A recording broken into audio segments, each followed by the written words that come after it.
This is Outrageous History.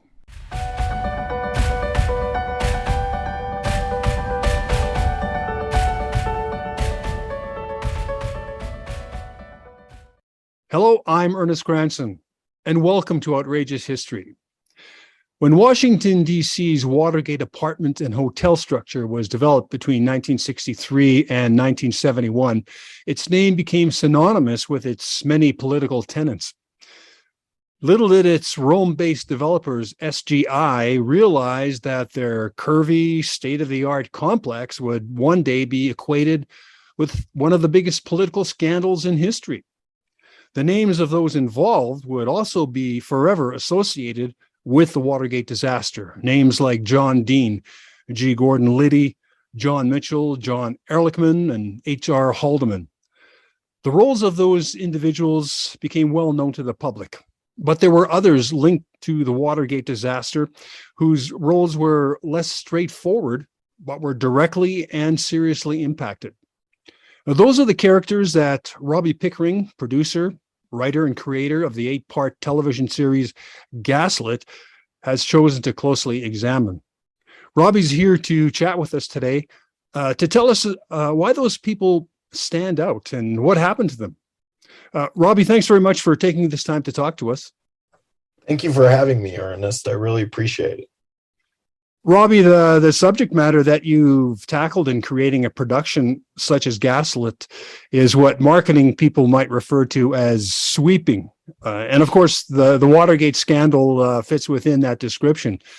But you also narrowed down your focus to several characters, with Martha Mitchell being one of the primary players, along with John and Mo Dean and G. Gordon Liddy. Out of that whole cast, why those three? Well, when you create a show and when you're writing the arc of the show, the first thing you're looking for is a kind of set of relationships that span a certain time period, a certain kind of limited time period. So in this case, it would be the span of the Watergate scandal. And once I decided to really focus on Martha and focus on her marriage, her turbulent marriage with John Mitchell, played by Sean Penn, I really saw that the crumbling of their marriage lasted the time span of Watergate almost exactly. And at the same time, I knew from being a Watergate geek and a Nixon geek for so long that the kind of coming together of John Dean and Mo Dean of their marriage, which they're still married to this day, also lasted the span of the scandal.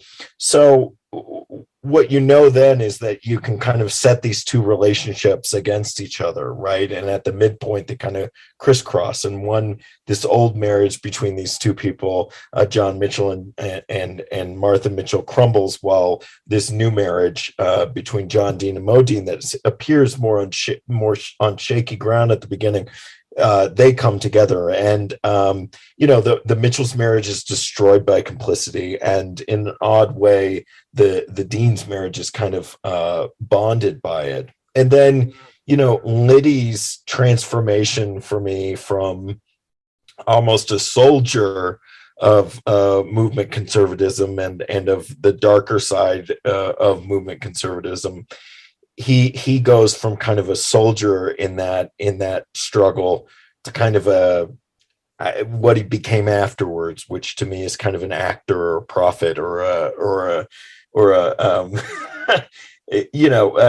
he goes from kind of a soldier to kind of an Alex Jones type over the course of that journey. So you had these.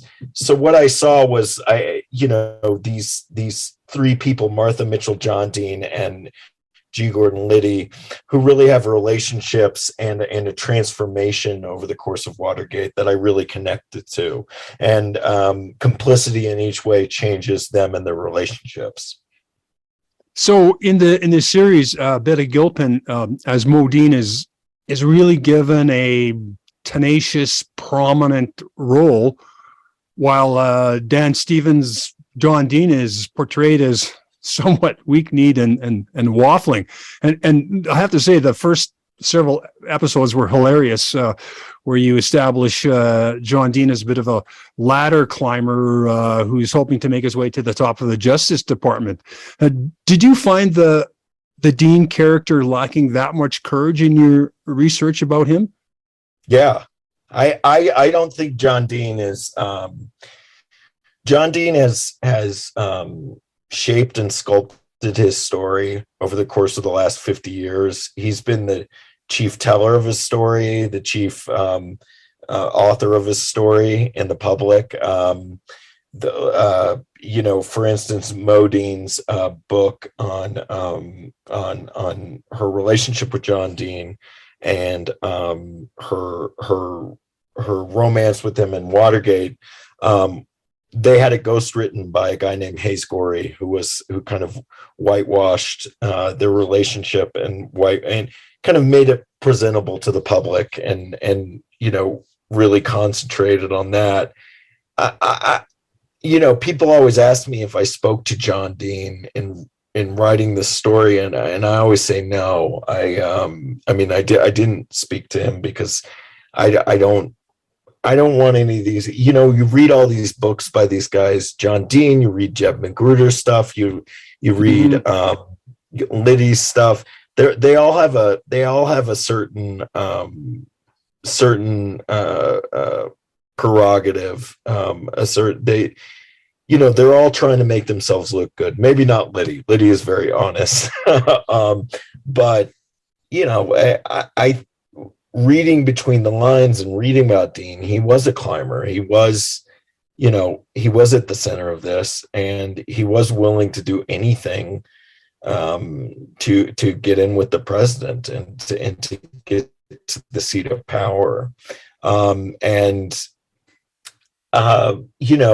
Then there's the side of it that whenever we write these characters and whenever I write them, I try to see myself in them. So when we're writing John Dean, there was a point at which I called up my friend Amelia, who wrote the second and third episodes with me, and we weren't getting Dean's voice quite right, we felt. And I called her up and I said, Dean is me, 10 years ago in Hollywood, willing to write any script to impress anybody and write stories I shouldn't be writing and stuff I don't believe in order to impress people with power in the hope that I could get somewhere. And that really made it click for us.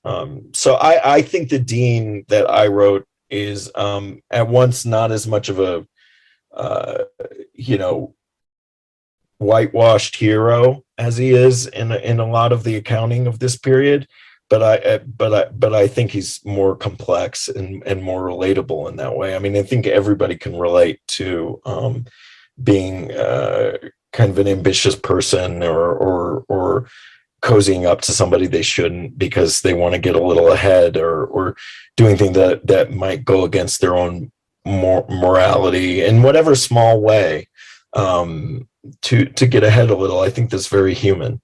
Well, still on that subject, in episode 8, Dean's being transported by the 2 FBI agents, and he's asked why he would voluntarily become so complicit in that cover-up, for a president who he knew was going to throw him under the bus. His reply is so he could be embraced in the ocean of foam couch cushions on Air Force One. Yeah. So I paged through my copy of Dean's book Blind Ambition. I could have missed it, but I didn't find any reference there. Where did you dig up that reference? And was that something that John Dean would actually say? I don't think he'd say it because I think it would be I think he's very careful about what he does say. But I think that his book's called Blind Ambition, right? And Nixon used to ply these guys with trips on the Sequoia, or you do get to fly on Air Force One with him, or if you're bad like Martha was, you don't get to fly on Air Force One. And in trying to see myself in these characters and trying to see myself in John Dean and trying to relate to him, I came up with the potion eye of foam thing. I think it's really just me. I mean, I know it's really just me writing about, you know, my friends who are big Marvel directors or whatever and get to ride on private jets and thinking, wow, I might not ever get to ride on a private jet. What would I do to ride on one of those private jets? And what would I write? And what would I, you know, how can you live your whole life not having this, or having this infinity pool, or having this this little piece of luxury? How can you know about that, you know, what other people have, and then go on living your life and not have those things? It's just me writing about, it's me making up a story, trying to get into the psychology of why someone would do that, and trying to really get into the psychology of it, not to you know, guess how someone else would act, and not to make up a character in my head, but to really relate to why they would do what they did. And there's a moment at the end of that scene where the FBI agents asked him, you know, if he ever sat in those seats and what it felt like, and he takes a beat and he says, it felt better than you can ever imagine. And I think that, you know, having those things and being able to fly on the private jets, or with Trump being able to, you know, fly on Air Force One with him, or work in the White House, getting to tell your parents who never believed in you that you work in the White House and that you're a big deal now. I think we're kidding ourselves if we don't tell ourselves that those things do feel really good, and that's why people do horrible things to attain them. And I think at that point, Dean isn't a liar anymore. He's got nothing left to lose, you know, and there's no more shameful admission than the fact that, yeah, this thing that I threw away everything for to feel really did feel good, and part of me misses it. He accomplished his goal somewhat there. Tell me about this major role that you've given to G. Gordon Liddy, especially in the rat episode, episode 7, and then also, you know, with his scene with John Dean in episode 8. I mean, he definitely was known to have this bizarre personality, but he wasn't really the most important player in the overall scheme of things. Why the emphasis on his character? I think he was very important in the scheme of things. I think Watergate, you know, look, was he the most important player in the totality of Nixon's, you know, mendacity and deceptions and criminality? No, but Watergate wasn't even the most, you know, worst thing that Nixon did, you know.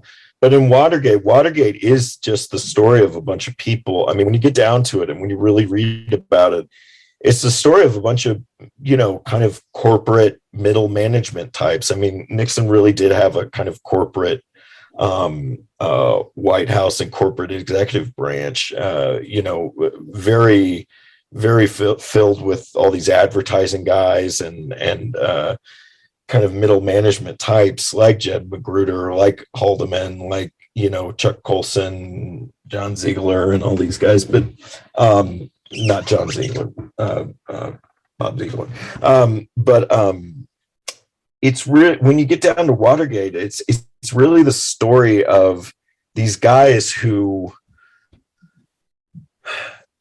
are doing these really deceptive criminal things, right? And when you want to do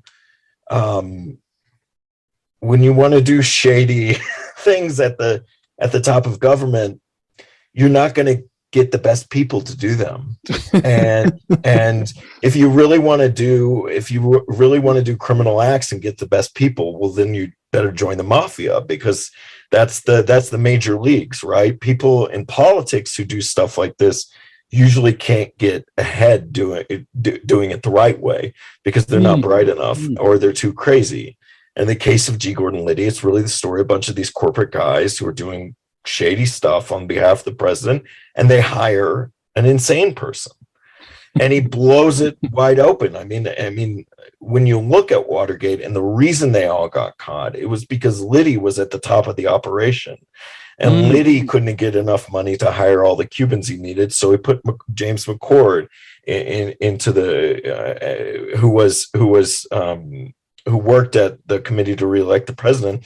He put James McCord in as one of the burglars, right? So that was expressly what John Mitchell didn't want. Nobody wanted nobody wanted anybody connected with the campaign inside the Watergate committing the break-in. I mean, also on one of the Cubans, they found an address book with Howard Hunt's name in it, but they really had to, or Howard Hunt's initials in it, but they really had to connect the dots on stuff. And Liddy was an essential part of that equation, and he's the essential reason they got caught.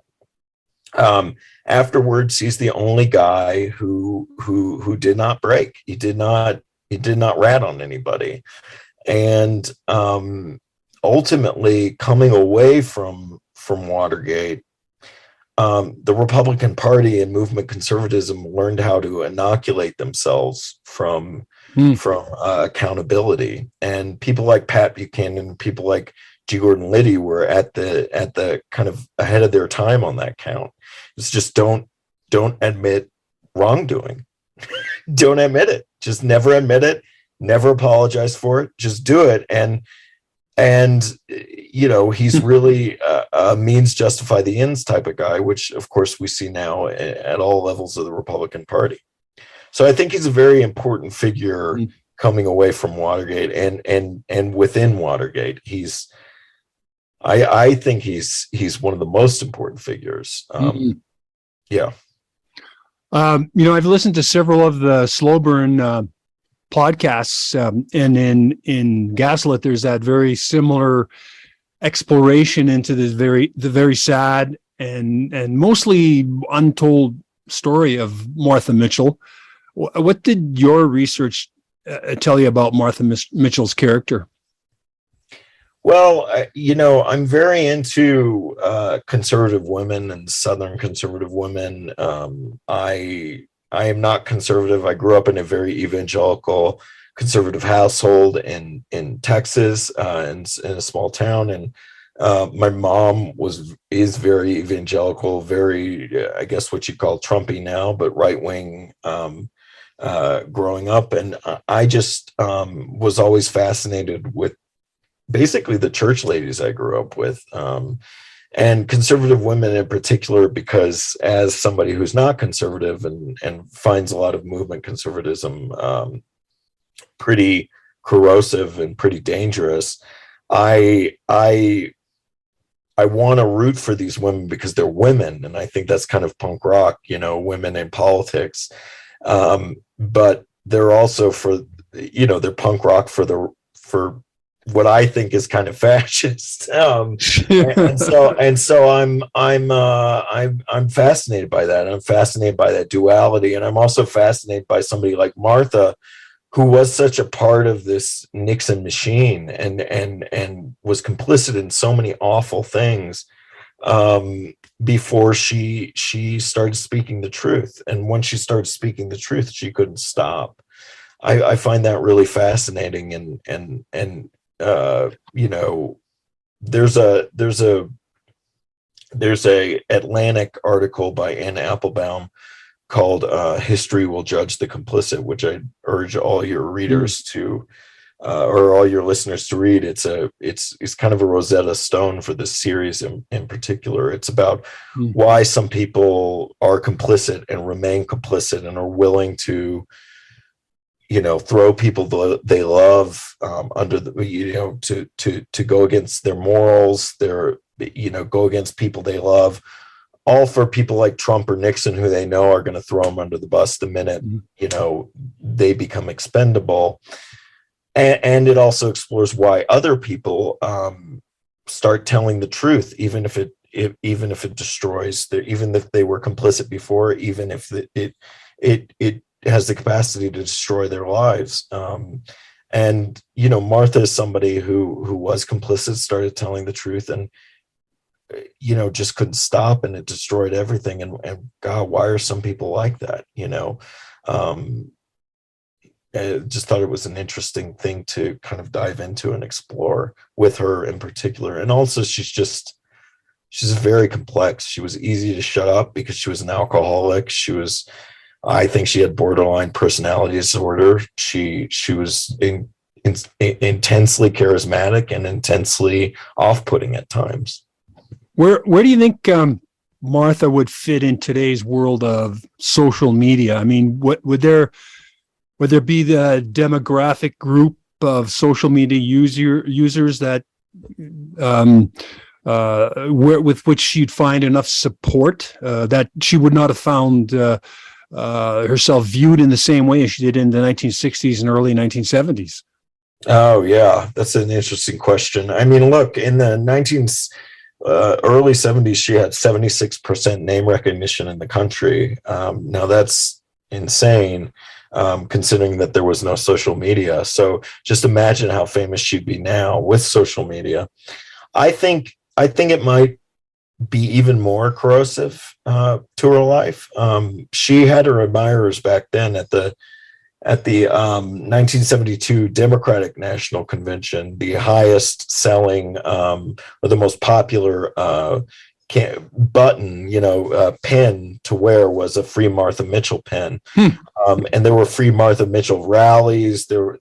She became very popular to a certain cohort on the left that was looking to take down Nixon.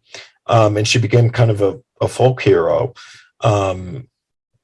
So I think she was dealing, she wasn't shielded from the praise and she wasn't shielded from the criticism. But, when I never read good reviews or bad reviews of my work, because it reading what other people think of you can destroy your life, even if it's good things they think of your work. Or I can't imagine what it would be like to be in the public eye. And where I'm talking about stories I write and TV shows I write. It's not like they're complimenting or tearing me down. I can't imagine what it would feel like to be on social media and read all these things about yourself. And I think it might even be more destructive to her life.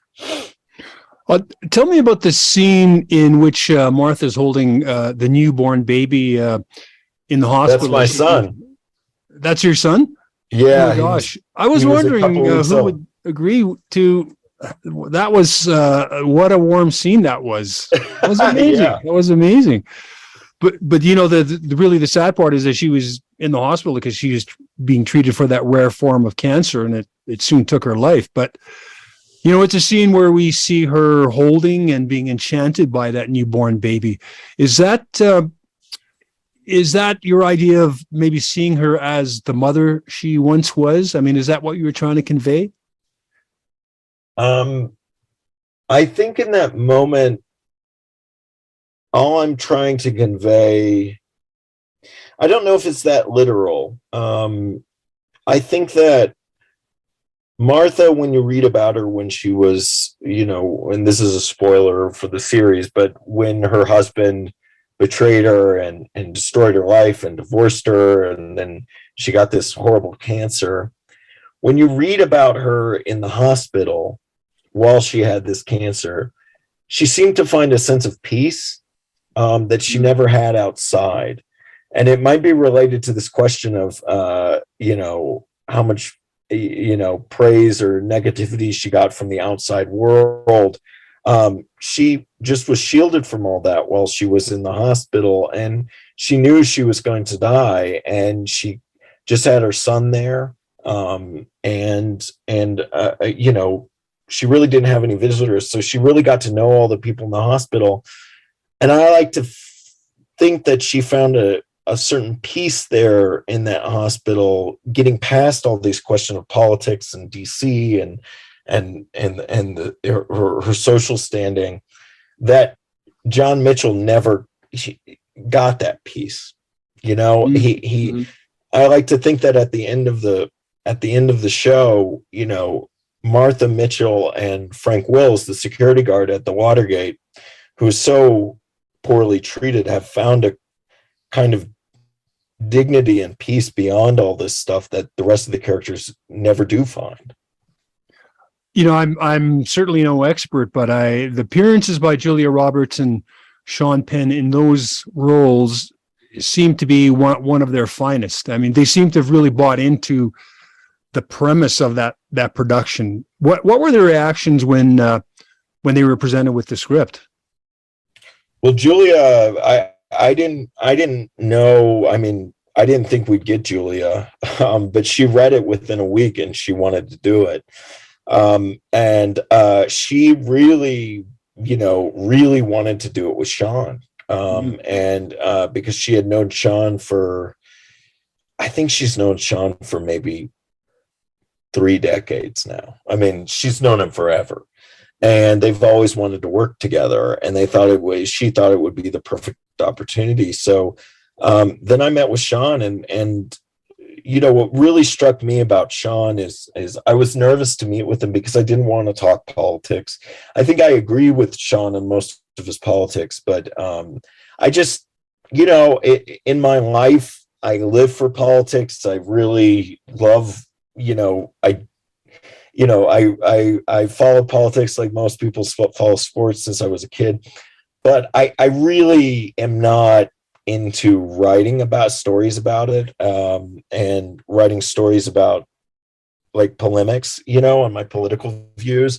I more want to write about people and people I feel conflicted about, which is why I write mostly about conservatives. And when I met with him, all he talked about was the marriage and the marriage between these two people and his marriages, and how painful and amazing marriage can be. And it was just a lovely, incredible conversation, and that translated to the show. I mean, really we had a rule in the writers' room to always write funny lines for Sean Penn to say, and always make.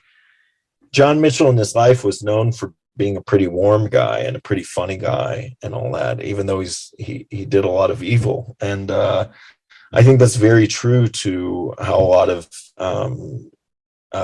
bad players in history are. They're often nice people, and they seem like nice people, but they do horrible things. And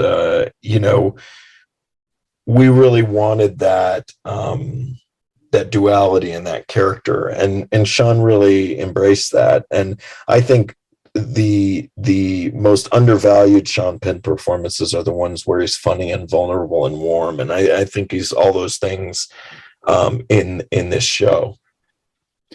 I have a couple of concluding questions, but I have to get this question in. I have to ask you, in watching this periodical production, where did you get all the vintage 1960s and 1970s vehicles? I mean, it sure brings back a lot of memories of that specific time.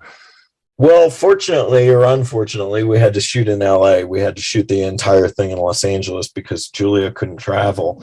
I say unfortunately because I would have loved to shoot in DC. But the fortunate part of it is you have a lot of resources in LA. Everybody shoots there, so that includes a lot of period cars, a lot of great. I mean, I was in heaven with those cars. The one thing that was terrible was when you're in a parking garage with those cars, because you remember how parking garages and stuff like that used to smell, where it's just like I mean, the fumes are terrible on those cars. But yeah, I mean, my first car in high school was my dad's 1960 T-Bird. Big car, and then we traded that in for a 63 Impala, and that had the big bench seats and all that. So it was heaven for me to see all these cars. But yeah, just being in LA, a lot of people, these people have these cars and they get paid to bring them to set and stuff. It was just nice not to see any of them destroyed, because that always breaks my heart. Yeah. I saw a couple of them break down, and it definitely broke my heart. So Robbie, for you in creating a production and for us viewers watching such a production about one of really what were many scandals at this highest kind of political level, do you think there's reason for optimism that leaders and their top advisors will act in the best interests of citizens and not just for their own political health? I mean, we can go down through a whole list of administrations from the past and find similar situations where the advisors haven't had the courage to say, no, this is wrong, or to speak out if they see something, or if they're aware of something illegal or unethical. Yeah, I think, that's partly on us to demand that of them.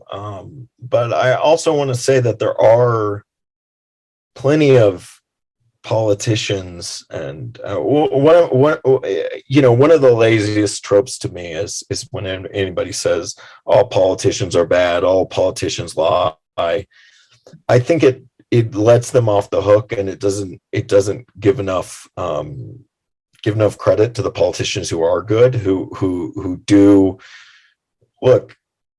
To make it in politics, you have to make compromises, and you have to not personal compromise, but you have to compromise with people who differ with you in their beliefs. But plenty of politicians make stands, and somebody I find or have disagree with vehemently, and even found kind of to have reprehensible views in the past, is Liz Cheney. And she's doing what's right.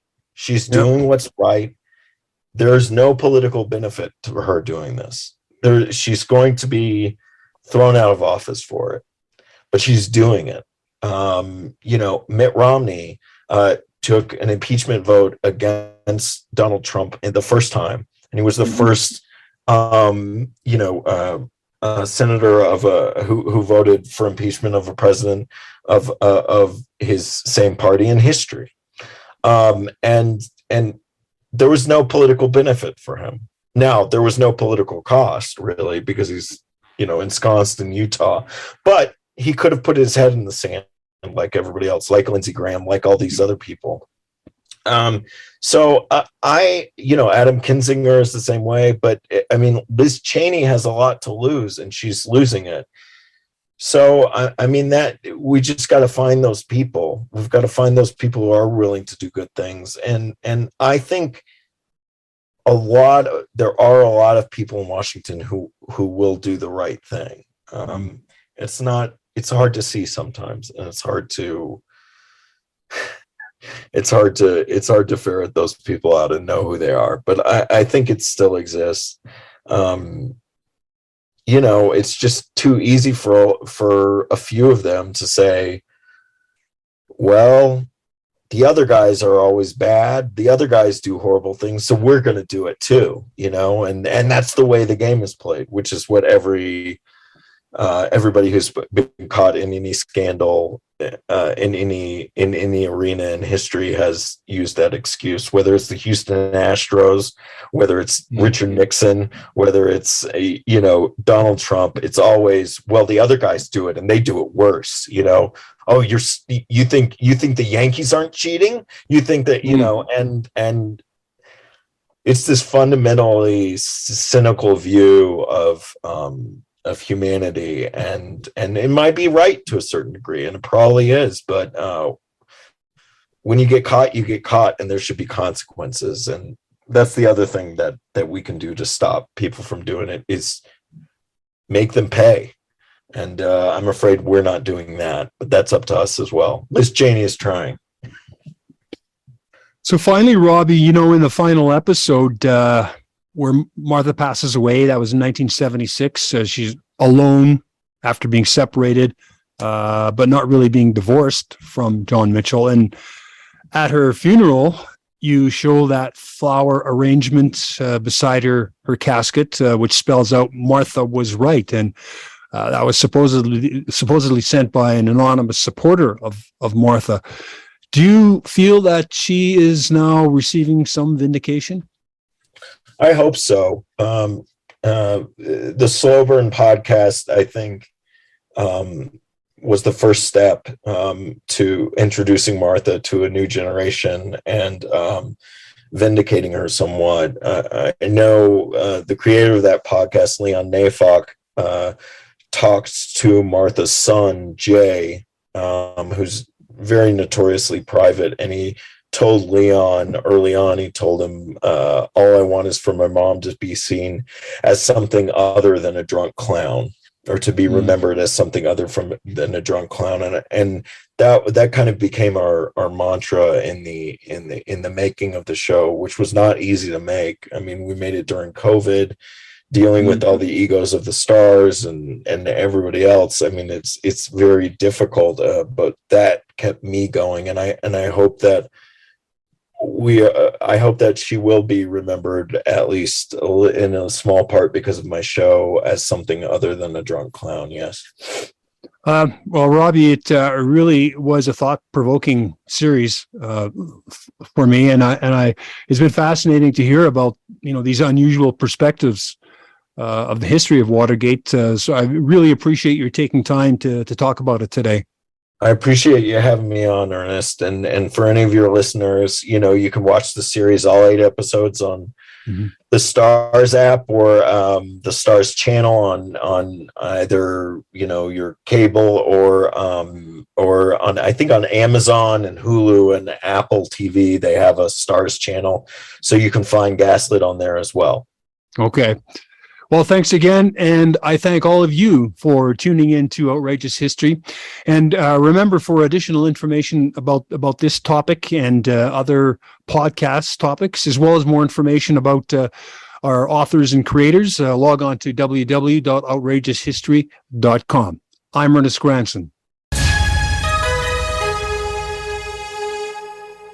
Outrageous History is produced by Northern Flicker Media.